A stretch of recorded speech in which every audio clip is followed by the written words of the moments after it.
시청자 여러분 안녕하십니까? JJC 뉴스 시작합니다. 정부가 14조 원 규모의 추가 경정 예산안을 편성했습니다. 정부가 2월부터 배달비 공시제도를 실시합니다.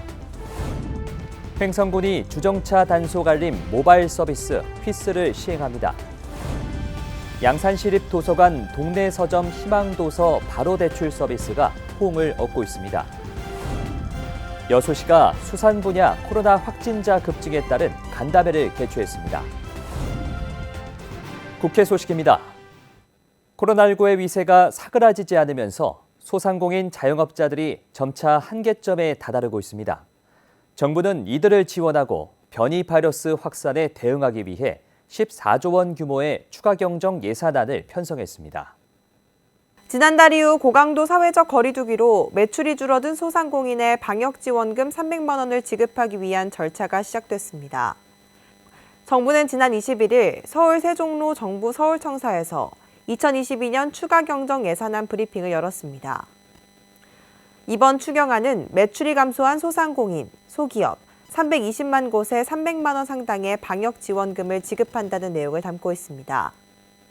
홍 부총리는 올해 첫 추경안과 관련해 자영업 소상공인 직접 지원이 전체 80% 이상으로 2020년 전국민 재난지원금 지급 시 국비 지원금에 버금가는 수준이라고 밝혔습니다. 정부는 이번 추경으로 소상공인 손실보상 재원도 기존 3조 2천억 원에서 5조 1천억 원으로 1조 9천억 원 늘리기로 했습니다. 또한 금지 제한 업종에 대한 소상공인 손실 보상과 관련하여 총 1조 9천억 원을 추가 보강하겠습니다. 고강도 방역조치 연장으로 손실보상 금액이 늘어나는 만큼 이에 상응해 재원도 보강해주겠다는 것입니다. 아울러 방역 보강 차원에서도 1조 5천억 원이 추가 투입될 예정입니다. 방역조치 연장에 따라 피해가 커질 것으로 예상되는 만큼 그에 상응한 손실보상 소요를 차질 없이 뒷받침할 수 있도록 근본 추경에 1조 5천억 원의 돈을 추가적으로 계상하였습니다. 정부는 원포인트 추경을 강조하며 최대한 신속하게 자금 집행을 하겠다는 방침입니다. 이에 국회에서 정부가 제출한 추경 규모 및 추경 내용에 대하여 최대한 존중해 주기를 기대합니다. 그리고 긴박하고 또 절박한 원포인트 추경임을 감안하여 가능한 한 빨리 국회 심의 절차를 거쳐 확정해 주시기를 요청드립니다. 하지만 정치권이 추가 증액을 요구하고 있어 국회 심의 과정에서 난항이 예상됩니다. 정부는 24일 국회에 추경안을 제출했고 임시국회를 통해 추경안이 통과되면 이르면 2월 중순쯤 지급이 가능할 것으로 보입니다. 정부가 2월부터 배달비 공시제도를 도입하겠다고 밝혔습니다. 정부가 오는 2월부터 배달의 민족, 요기요, 쿠팡이츠 등 배달 플랫폼별로 배달비를 조사해 공개하는 배달비 공시제도를 실시합니다. 이는 소비자 물가 상승률에 따라 물가 관리에 나서기 위한 방침으로 풀이되고 있습니다. 현행 배달료는 정부 규제를 받지 않기 때문에 음식의 종류나 피크 시간, 날씨 등의 변수에 따라 늘거나 줄어듭니다. 21일 기획재정부와 소비자단체 등에 따르면 기재부가 배달비 플랫폼별 배달비 공시 서비스를 시작할 방침인데 배달 플랫폼 업체들이 정보를 제공하는 방식이 아닌 소비자단체 연합회인 한국소비자단체 협의회의 물가감시센터가 배달비를 조사해 공시하는 방법으로 정보를 공개할 예정입니다. 아울러 정부는 국회에서 논의되고 있는 온라인 플랫폼 공정화법 제정을 신속하게 추진해 플랫폼 수수료에 대한 실태조사나 정보 공개를 제도적으로 이뤄질 수 있도록 추진할 계획입니다.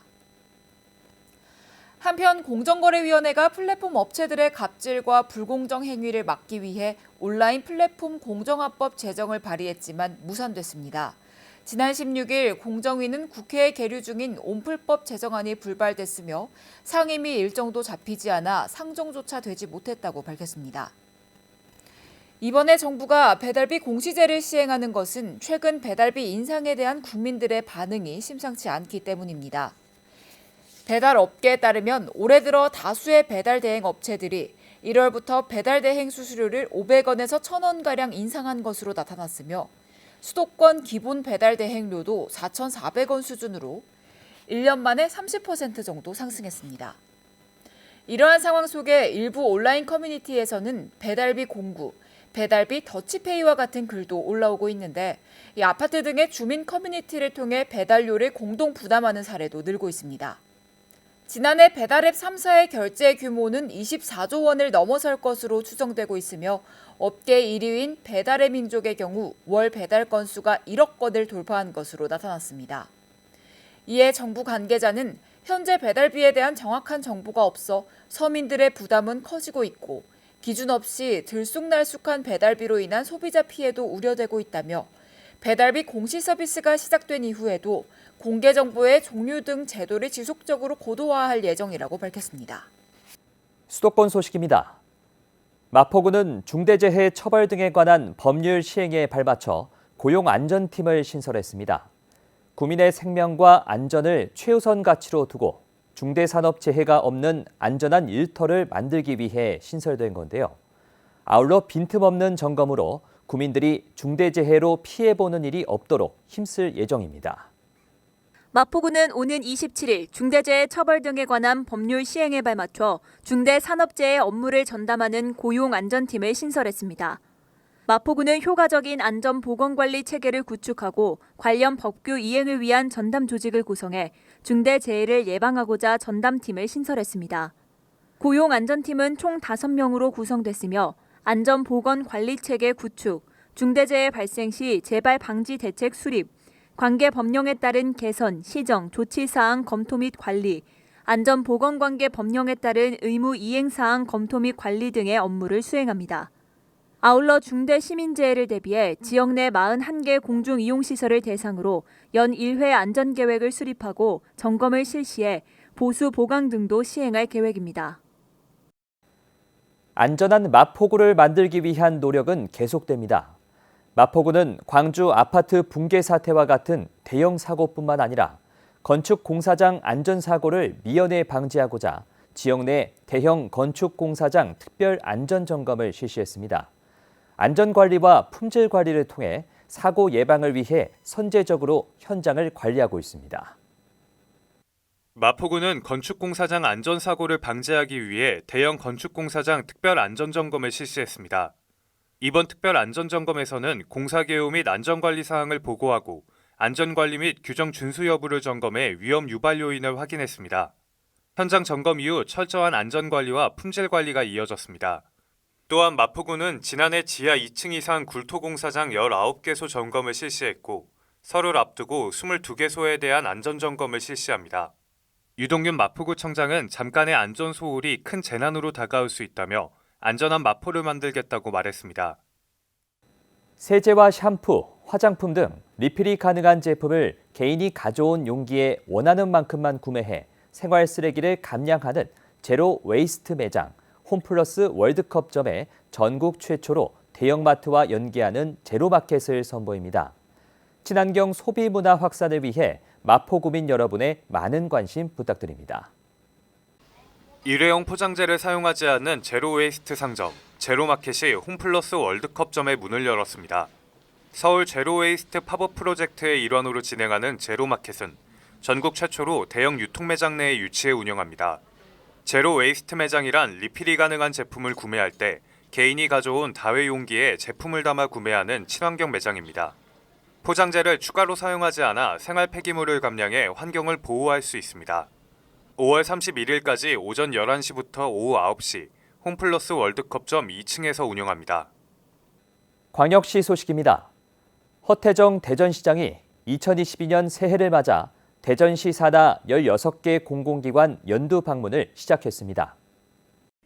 허태정 대전시장이 2년 넘게 지속되고 있는 코로나19 상황에도 민선 7기 시정을 성공적으로 이끌 수 있도록 애써온 산하기관 임직원들의 노고를 격려하기 위해 16개 공공기관 연두 방문을 실시합니다. 먼저 지난 1월 21일 대전시설관리공단과 대전세종연구원, 정보문화산업진흥원, 고안미술문화재단을 방문한 허 시장은 민선 7기 주요 현안 사업에 대한 꼼꼼한 마무리를 당부했으며 관계자들의 애로사항을 청취하는 시간을 가졌습니다. 또한 허 시장은 1월 25일과 26일, 2월 8일 순차적으로 디자인진흥원, 과학산업진흥원, 평생교육진흥원, 문화재단, 한국효문화진흥원, 사회서비스원 등 산하기관 연두 방문을 진행할 예정입니다. 한편 대전시는 지난 2021년 하반기 12개 공공기관의 인력 채용을 합동으로 실시하고 올해 노동이사제를 본격 도입하는 등 공공기관의 투명성과 민주성 제고를 위해 노력하고 있습니다. 광주시에 속속 들어서고 있는 친환경 자동차 인프라가 순차적으로 가동되고 있습니다. 광주시와 국토교통부는 빅그린 산단에 친환경 자동차 부품 인증센터를 구축하고 있으며 그중 배터리 안전성 인증 서비스를 제공할 배터리 시험동은 17일 시험 운영에 돌입, 오는 2월 정식 운영됩니다. 친환경 자동차 부품 인증센터는 친환경차 인증 수요와 사후 관리에 대응하고 안전, 인증, 평가를 담당하게 됩니다. 아울러 광주시는 지역 자동차 산업 경쟁력 확보 등을 위해 친환경 자동차 부품 클러스터를 구축 중이며 기반 시설인 선도기술지원센터는 지난해 12월 준공돼 친환경 스마트 부품 개발 등을 맡고 있습니다.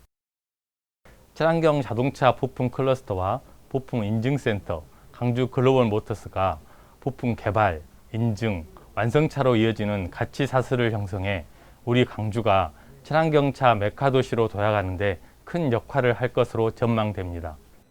광주시가 더 크고 더 강한 광주 실현을 위해 지역산업 정책을 기업 중심, 시민 참여, 일자리 중심의 미래 선도형 경제 구조로 대전환합니다. 광주시는 미래 핵심 동력 산업 육성을 위해 AI, 메타버스 등의 신기술을 기존 산업과 융합하고 초광역 협력 사업 선제 발굴에 나섭니다. 또 광주형 3대 뉴딜인 디지털, 그린, 휴먼 뉴딜을 일자리 창출 사업으로 구체화하기 위해 AI 창업 캠프 3호점 개관, 실시간 에너지 정보 플랫폼 구축, 제2의 광주형 일자리 발굴 등에 나설 방침입니다. 우리 시는 이번에 마련한 각종 정책을 기반으로 인공지능, 그린, 스마트 시티를 실현해 미래산업도시로 도약할 수 있도록 노력하겠습니다. 아울러 기업 중심 정책 전환을 위해 산업 현장 목소리를 대표하는 지역 산학연 협의회 역할을 강화하고 지원 정책 원스톱 서비스 마련, 미래형 특화 인재 양성 고도화 등에 힘쓸 계획이며 시민 참여 정책 확대를 위해 시민주도 사업인 에너지 자립마을 거점센터 추가 설립 등을 추진합니다. 강원도 소식입니다. 평창군은 발왕산 정상에 평창평화대 기념 전망대를 설치하고 숲길을 평창평화길로 지정 고시하는 등 평화올림픽 기념사업 추진을 완료했습니다. 발왕산 평창평화봉 숲길은 평화 치유의 산림 유전자원 보호림인 천년의 수목을 보호하고 세계 평화의 전기를 받을 수 있는 숲길 걷기를 통해 지역 주민뿐만 아니라 관광객들에게 아름다운 경관과 함께 치유의 시간을 선사하고 있습니다. 이번 동부지방산림청과의 공동산림산업을 위해 평창군에서는 총 9억 5천만 원을 투자해 평창평화봉 안전전망대와 기념비 설치, 숲길 입구 부대시설 설치와 숲길 정비 등 향상된 산림 휴양 서비스를 제공하고 있습니다. 특히 올해 6월까지 군비 5억 5천만 원을 추가로 투자해 숲길 탐방 수요가 높은 지역의 탐방객들에게 안전한 숲길 환경을 제공하고 사회적 약자를 위한 무장애 숲길 조성을 완료할 예정입니다. 강원 횡성군이 스마트폰 앱을 통한 주정차 단속 알림 모바일 서비스 휘슬 시행에 들어갔습니다. 스마트한 운전자를 위한 통합 주정차 단속 사전 알림 앱 휘슬이 강원도 최초로 횡성군에서 서비스를 오픈했습니다. 휘슬은 차량이 CCTV 주정차 단속 구간 내 진입할 경우 이용자에게 단속 알림 문자를 발송해주는 시스템으로 스마트폰 플레이스토어, 앱스토어 등에서 내려받아 사전 회원 가입 및 차량 등록 후 이용할 수 있습니다. 또 한 번의 가입으로 횡성읍 시가지 일대 15곳뿐 아니라 안양시, 군포시 등 경기도 지자체를 포함해 부산시 해운대구를 비롯한 전국 15개 지역에서 주정차 사전 알림 서비스를 받을 수 있습니다. 이외에도 주정차 단속 알림 기능 외에 교통 범칙금 및 과태료 부과 내역, 주변 주차장 현황까지 조회 가능하며 운전자를 위한 개선된 다양한 기능들이 추가될 예정입니다. 휘슬은 이제 차량이 CCTV 단속 구간에 진입할 경우에 이용자에게 이제 단속 알림 문자를 제공해서 이제 단속 전에 이제 그 차량 이동을 이제 유도하는 시스템입니다. 이용 방법은 이제 스마트폰에 이제 플레이 스토어나 아니면 앱 스토어에 이제 들어가셔가지고 다운받아서 이제 가입하시면은 바로 이용하실 수 있습니다. 그 운전자를 위해서 이제 개선된 다양한 기능들이 앞으로도 이제 추가 업데이트가 될 예정이고요. 지금 이제 저희가 도내에서 이제 처음 실시를 하고 있지만 이제 점차적으로 도 내에서 이제 있는 타 지자체에도 확대가 돼서 이제 타 지역에 가더라도 이 알림 시스템을 계속 이용할 수 있고 연계적으로 이용할 수 있는 그런 거를 지금 이제 계획을 이제 세우고 있습니다. 충청도 소식입니다. 충북도가 올해부터 2026년까지 도내 7개 시군을 대상으로 4단계 지역균형 발전 사업을 추진합니다. 도는 이번 사업을 통해 도내 저발전 지역의 경제 활성화와 소득 중대 등을 도모할 방침입니다. 충청북도가 100년 미래 먹거리 기반 구축에 나섭니다. 앞으로 5년간 3,806억 원을 투입해 4단계 지역균형 발전 사업을 추진할 계획입니다. 충청북도는 지난해 12월 지역 자원, 특성을 반영하고 지역 발전 패러다임 변화에 대응할 수 있는 시군별 사업 19개를 확정했습니다. 이번 사업은 도내 저발전 지역으로 선정된 제천과 보은, 옥천, 영동, 증평, 괴산, 단양 등 7개 시군을 대상으로 이뤄집니다. 지역별 사업은 제천시가 의림집들 자연치유 특구 조성, 모빌리티 부품 제조 엔지니어링 기반 구축에 나서고 보은구는 3일반 산업단지 조성과 속리산 비룡호수 풍경단지를 조성합니다. 옥천구는 리버스테이 휴단지 조성과 제2농공단지를 조성하고 영동구는 초강천 빈벽장 관광 명소화와 고순두 일라이트 가공 시스템을 구축합니다.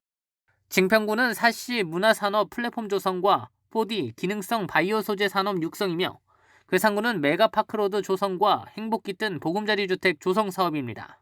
마지막 단양구는 도담지구 기반시설 조성과 디지털 뉴딜 기반 스마트 관광 플랫폼을 조성할 계획입니다.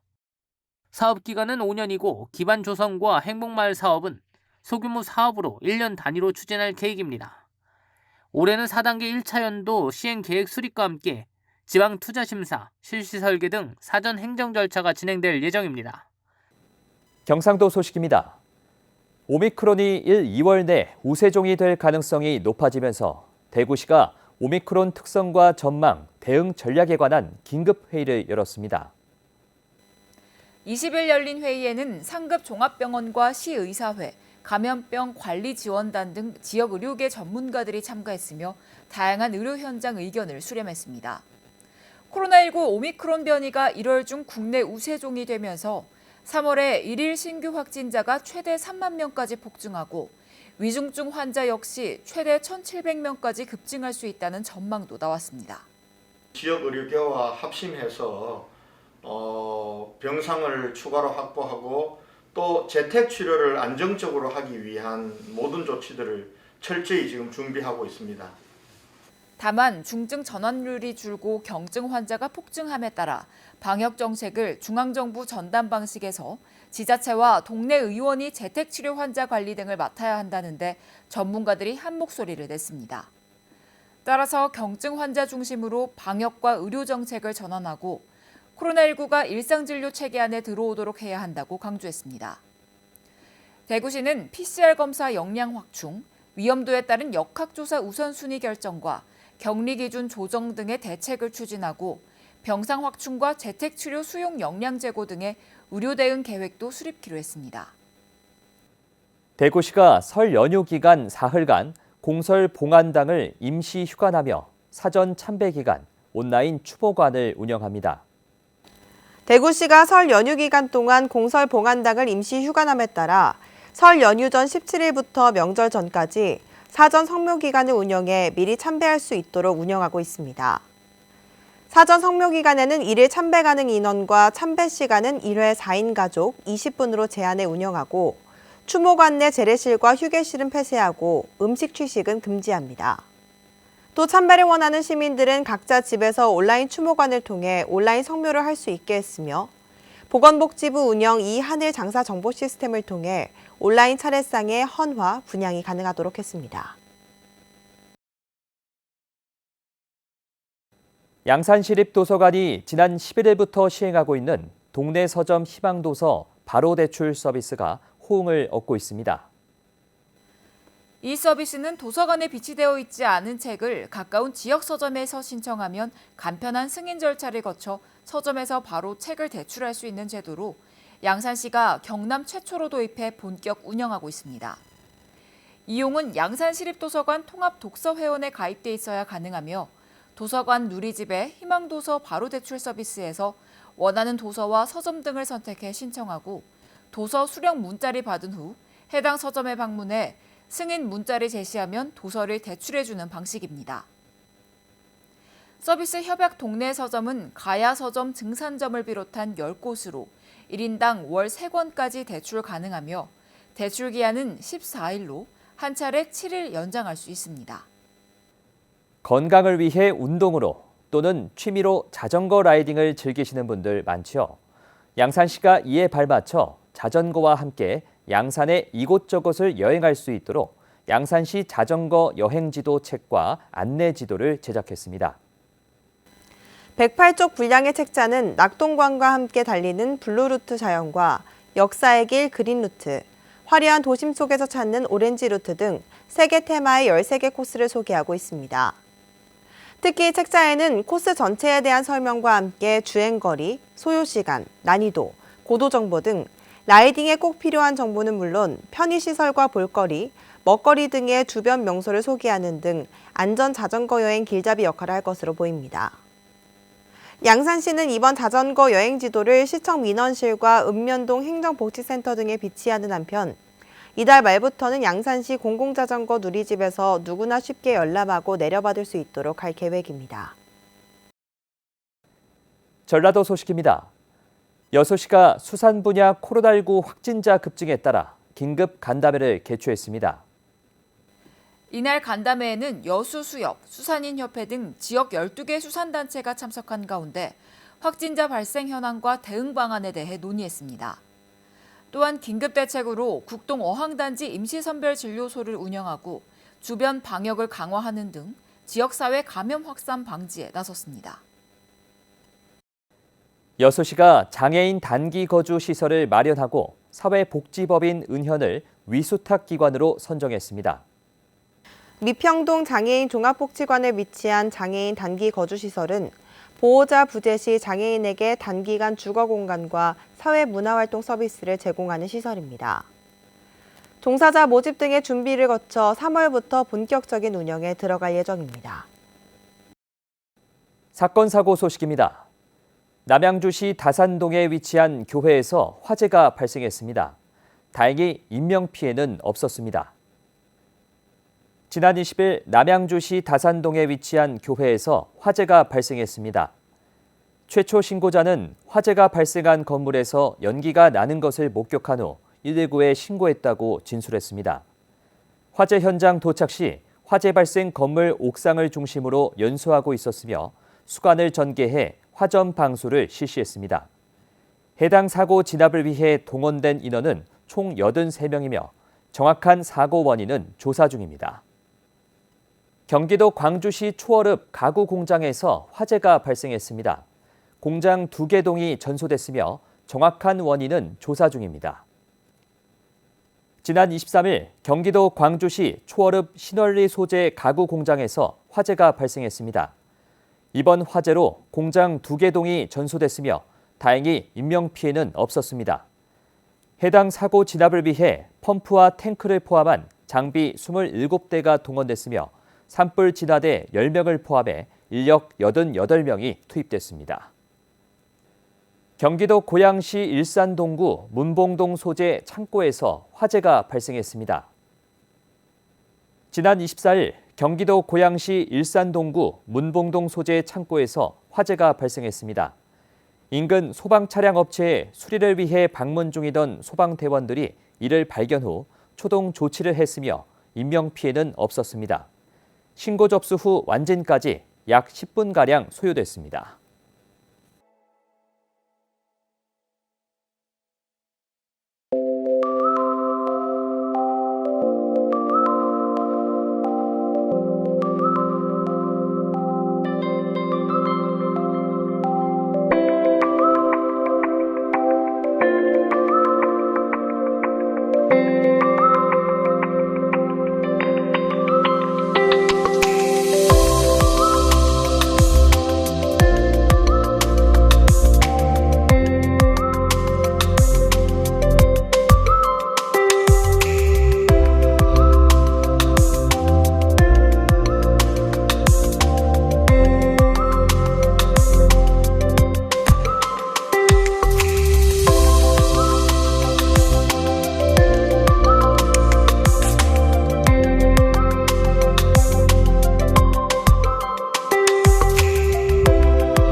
이상으로 JJC 뉴스를 마칩니다. 시청해주신 여러분 고맙습니다.